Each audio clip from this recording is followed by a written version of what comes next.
Live from WTVO Rockford and your home team. Eyewitness News at 5 starts now. Another mass shooting in the U.S. marks the 40th this year. 7 people are dead, including the gunman. This one involves workers at a Virginia retail store. Inflation has hit our day-to-day purchases hard, but it's also affecting holiday shopping. One family talks about how they're cutting costs to keep a Christmas tradition going. And a Rockford woman's Christmas decorations go up for sale. Her huge collection will continue to make an impact months after she's gone. Good evening, I'm Eric Wilson. Mimi has the day off. A mass shooting at a Virginia Walmart leaves 6 people dead. The gunman has been identified as a 31-year-old manager at the store in Chesapeake. He'd been with the company since 2010. Employees told police the manager opened fire inside the store's break room. Investigators believe he then took his own life. One man describes the chaotic aftermath as victims' bodies were brought outside the store. And I saw 3 people down. I saw another person's body come out in a shopping cart. I was inside, several shots hit. It didn't sound like a gun, but it had to be. And then it was absolutely quiet for a couple seconds, and then everybody was yelling at the same time. 3 people are still in the hospital. This comes just days after a deadly mass shooting at a gay bar in Colorado. The person accused in that fatal shooting at an LGBTQ+ nightclub in Colorado Springs is being held without bail. The 22-year-old faced a judge for the first time today. Formal charges haven't been filed, but murder and hate crime counts are possible. A motive remains under investigation. The defense says the suspect is non-binary. Prosecutors argue his gender status won't change anything about the case. 5 people were killed in the shooting Saturday night at Club Q. 17 others were hurt. Illinois State Police show off one of their most immersive training exercises. The Milo simulation gives departments hands-on training in high-stress situations. State Police have had this technology for 4 years. Back in July, ISP offered the training to other law enforcement agencies. So far, 19 different departments have gone through the training. Everything that we go through is being able to recognize behaviors and things that are going on. And if you get to see them before you ever get into a real life scenario like that, it'll definitely help an officer be able to make those decisions and navigate the situation a lot better. The simulations are meant to give police as close to real-life experience as they can get. It reacts to what the officers say to help practice de-escalating situations. This weekend, many people will pick up and put up their Christmas tree, but with inflation and the rising cost of just about everything, local tree farms are doing what they can to help you afford to keep the tradition alive. Nikel Delgado joins us now. Nikel, you followed a family searching for their perfect tree. That's right, Eric. They tell me even though inflation is still high, it won't stop them from getting their perfect tree, even if they have to cut costs elsewhere. It's exciting to get out with the family, to walk around in the forest and look for something that is going to bring some happiness to our household. Dennis Horgan and his family made the hour drive to Williams Tree Farm from Schaumburg in search of their perfect tree. He says it's great to experience this with family and get outside. And experience this. I think it's good for the kids too to get out there and enjoy Mother Nature at the same time.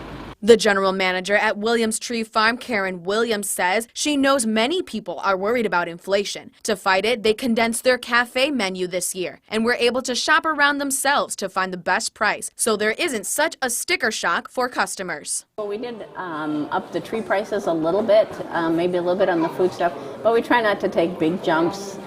We understand that everybody is, struggling and trying. The farm has 300 acres of trees to choose from, with something for everyone to enjoy. For us, the weather is a big deal. It really does affect how many trees we sell, how many people come through the door. We're also in a position where if you don't get a tree, you can still come here and have a great time. Dennis and his family tell me they can't wait to start decorating their perfect tree and hope to make this a yearly family tradition. Having memories so that you can actually talk about it later on and say, oh my God, do you remember going out to the woods and cutting a tree down? Have a happy Thanksgiving! Williams Tree Farm will be open Thanksgiving Day from 9 a.m. to noon. Their season ends December 18th. Eric? Thanks, Nicole. Rockford Rescue Mission opens its doors to the state line. That's part of the agency's annual Thanksgiving banquet. Volunteers served a meal to anyone who wanted one. It included all the traditional fixings like turkey, mashed potatoes, and of course pie. For the first time since COVID, the mission used its great room for everyone to sit inside and have a seat at the table. A former resident says he's thankful for the banquet. It opens up my heart, and it just means a lot to me because the mission does a lot for this community, and I'm just honored that they do this, and I'm grateful that they do it every year. This is the mission's 59th Thanksgiving banquet. With winter right around the corner, the snow park at Alpine Hills is getting ready to open in Rockford. Preparations are underway, but warm temperatures are a problem for creating snow. There are three main factors when park staff create their snow: water, cool temperatures, and how humid the weather is. The goal is a 4-foot base before opening day. For a link on how Alpine Hills makes snow, check out this story at mystateline.com. Park District hasn't announced an opening date yet for Alpine Hills. The family of the late owner of the Rockford Speedway is selling some of her favorite holiday things. Jody Deary passed away in June. Deary was a big collector of nativity scenes. Every year she opened up her house so the public could come in, look at the sets, and enjoy the holidays. Now, her family wants to share her love of nativity sets with others. So the Dearys are selling pieces of the collection at Forest Hills Lodge next door to the Speedway. Jody's son says wherever she traveled, she would buy a new set. She traveled the world through her life, and every place she went, she would always seem to find a nativity set, even in countries and places where necessarily the Christian activity or Christians really didn't follow, or the nativity wasn't something that was very common. She would always find one in the various countries. All money from the garage sale will go to St. James Church in Rockford. A fire destroyed the church earlier this year. Church leaders are in the process of rebuilding. Tonight's considered one of the biggest drinking nights of the year. It's nicknamed Blackout Wednesday as people head out to the bars. Winnebago County wants to make sure everyone gets home safely. So the Sheriff's Office is teaming up with LaMonica Beverages to give free rides home. You can call the office's non-emergency number to have a deputy pick you up. They will only take you home, not to another bar. The United States imposes more sanctions against Iran. It's over the ongoing crackdown on nationwide protests in the country. More than 400 people have been killed and 14,000 arrested. Jesse Tenor reports this increased pressure on Iran is playing out on the global stage this week during the World Cup. Instead of chanting their country's name, they are killing kids, children. Some Iranian soccer fans at the World Cup are yelling "Women, Life, Freedom," the battle cry of the women's protest movement taking over the country. We are just trying to protect our family, our friends in front of the regime. The U.S. is listening. On Wednesday, the Treasury Department announced more sanctions against Iranian officials involved in the violent crackdown of peaceful protesters. The watchdog group Human Rights Activists in Iran reports security forces have killed more than 400 people, including children, since the death of 22-year-old Mahsa Amini in morality police custody. That is where the focus is. While at the World Cup Tuesday, Secretary of State Antony Blinken said sanctions are just one step the U.S. is taking. And also helping companies make sure that the Iranians have the technology that they need to continue to communicate with one another and to be connected to the outside world. But since the crackdowns have only intensified, many here in Washington want the Biden administration to consider other actions against Iran's government. We're always looking at potential other ways to hold folks into account. While White House Press Secretary Karine Jean-Pierre didn't get into details, she emphasized the U.S. commitment to the Iranian people. The United States stands with the Iranian women and all the citizens of Iran who are inspiring the world. In Washington, I'm Jesse Tenor. Now, your first warned weather forecast from meteorologist Savannah Brito. Good evening, everyone. Welcome back and happy Wednesday. Temperatures were amazing out there if you did like mild weather. We actually hit 57, close to even the 60-degree mark here at the Chicago Rockford International Airport, 57 also in Rochelle and up in Janesville. Sterling was the outlier, 58 degrees. They were the only ones making it into the upper 50s today, 55 in Freeport, 53 in Monroe. So everyone managed to dip into the 50s. even close to 60s in some areas. But since we have seen temperatures fall, now currently at 41 in Rochelle, still at 50 though in Rockford, 43 in Freeport, same with Galena, and then 51 in Sterling. So most of us have fallen now into the 40s, but we do still have a couple areas that are hanging on to that 50-degree mark out there. Not much to see, but we have seen lots of sunshine out there today. But since clouds have increased, that's going to remain in the forecast tonight. So we're not tracking showers yet, but we are going to see an increase in cloud cover over to mostly cloudy skies. Isolated chances of showers come in the forecast tomorrow morning, say between about 7, 8.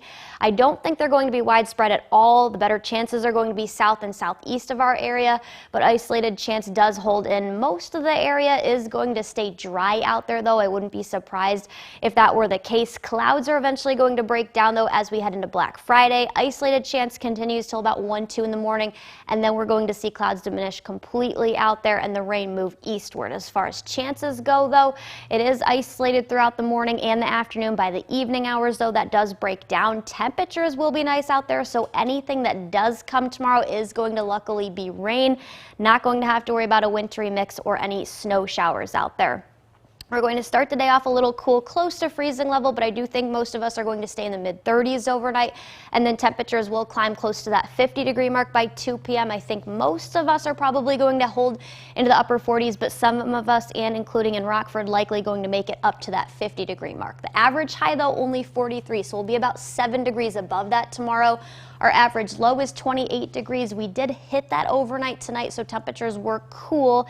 It was going to be mild overnight tonight heading into Thanksgiving Day, though, with temperatures forecasted to stay in the middle 30s. So the warmest was actually 67 back in 1914. We're not going to be that warm out there tomorrow. The coldest low was -1 back in 1930, and our coldest high was 17 degrees. So at least we're not going to be that cold out there.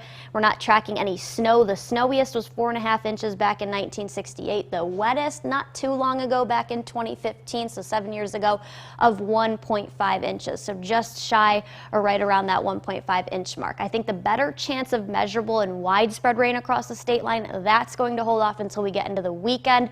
So Saturday, at least the first half is looking okay. Chances for showers return Sunday or Saturday evening and then into Sunday. We could see a brief mix over to mixed wintry precipitation, but I do think that the better chances also of seeing that transition over to snow, that's going to come about Tuesday into the middle of next week, so around Wednesday, also with falling temperatures. Until then, though, we're going to be nice. 50 for Thanksgiving, 46 for Black Friday, and then Eric, temperatures do stay in the mid to upper 40s out of the next several days. Now sports with sports director Scott Lever. It appears Justin Fields has not been lost to the Bears for the remainder of this season with a shoulder injury, but his status for Sunday is still up in the air. He was cleared to practice today, but the Bears held only a brief walkthrough in Lake Forest. Justin remains day-to-day. Okay, he's been cleared to practice today. And again, since it's a walkthrough, the estimation is that he would be limited in practice. So that's where he is right now. And again, we'll assess that as we go through the week. What's your understanding of what the injury is for you right now? Yeah, so it's just a separated shoulder with, partially torn ligaments, basically like an AC joint. So, yeah, that's my understanding of it.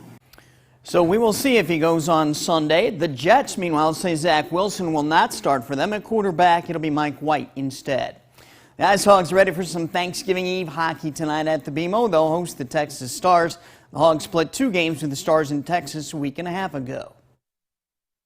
Good team, older team, got some skill in the back, got some players up front for sure. So they're an older team that knows how to play, and we'll have to dig our heels down here. At Auburn today, the RPS 205 Tip-Off Classic entered its 3rd day of basketball action. The Guilford Vikings were without standout senior Makai Doby for their game against Elgin Larkin. Doby sprained an ankle last night. He told me he could be out 3 to 4 weeks. Good defense here by the Vikings. The double team leads to the turnover. Michael Jalil will convert it to offense. The Vikings are off and running next, and it's Jalil again, this time ahead to Malachi Johnson for the lay-in. Cinco Gary was active again inside today. He scored 15 points to lead the Vikings. Malachi Johnson once more will attack the basket for 2 more. And then Marquez Jordan, pretty little spin move, frees him up for the jumper, and he connects. The Vikings earn their first win in the season, defeating Larkin 52-41. Also at Auburn today, East edged Memphis Frederick Douglass 71-70 on a layup by Antonio Lewis with 1 second to play. And Auburn lost to Whitney Young 77-65. Whitney Young appears to be the class of this tournament field. Savannah will have a final look at weather in a moment. First, Dan Abrams has a News Nation preview. Tonight on Dan Abrams Live on News Nation. Nye County, Nevada considered ground zero in the crusade against voting machines. Their solution, counting by hand. Now they may be regretting it with error rates up to 25%. We talked to the county clerk in charge. That's tonight on Dan Abrams Live. That is all coming up on the cable and satellite channels you see there on the left of your screen. You can also head to newsnation.com. Savannah is here, and we were just talking about this in the commercial break. We got very close to 60 degrees today, and it felt great. I know. Sterling was the warmest temperature at 58, but yeah, we hit 57 here, Eric. Very beautiful out there for anyone that likes mild weather. And it will continue, not quite as warm tomorrow, but we're still going to be much above normal. Exactly. It'll be about 7 degrees or so above average, so anybody that is having outdoor plans or something for Thanksgiving, we do have a couple isolated showers to look out for, but at least temperatures will stay warm, so any precipitation will be rain, not snow, luckily, or any wintry mess out there.